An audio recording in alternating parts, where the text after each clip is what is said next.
Welcome everybody to the Global Coalition meeting. It's incredible to be here in person. With the pandemic, we all started using screens more and more, and now it's not unusual to have a whole year go by without seeing people in person.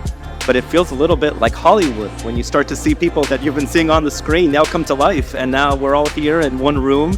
It's quite special. Thank you so much for making the journey.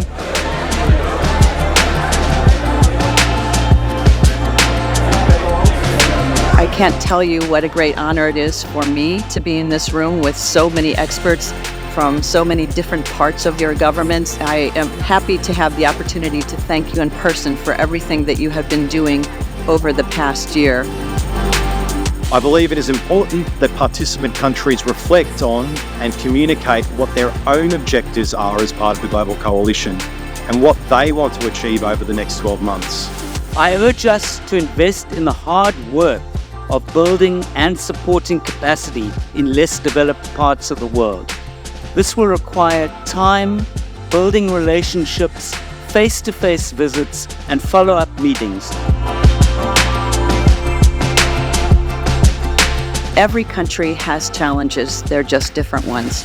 With synthetic drugs, there are a lot of lessons we can learn from other countries because of their experiences. And no one country can solve this alone. It is a challenge that faces all of us, and whether it's fentanyl or some other drug, in addition to plant-based drugs, we all share the same threat and we have to work together. So our goal for the launch of the coalition last July, which would be 1 year and a week, was to get 50 countries together. We ended up getting 80 countries and 11 international organizations. And now there are 156 countries and 15 different international organizations. And that is because of you all.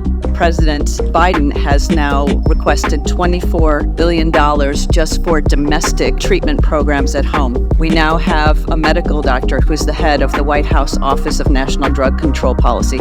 And all of this really is because of the things that you have done. To keep the momentum going, to make sure that this attention to the change. The structure created strike a balance between treatment and prevention. If you put all these intelligence minds together, you can't go wrong here.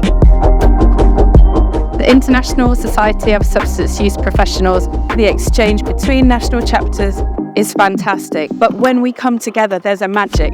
There's an energy that happens when people are together in the same room. I would like to formally launch the Global Recovery Network.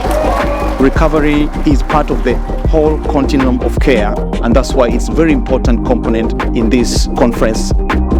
The Global Women's Network represents one of the first outcomes from the Global Coalition's working group. Because it gives providers from prevention to treatment to recovery that are working with women a place to call home, a place to find their face, their voice, their like-minded spirits within this larger conference.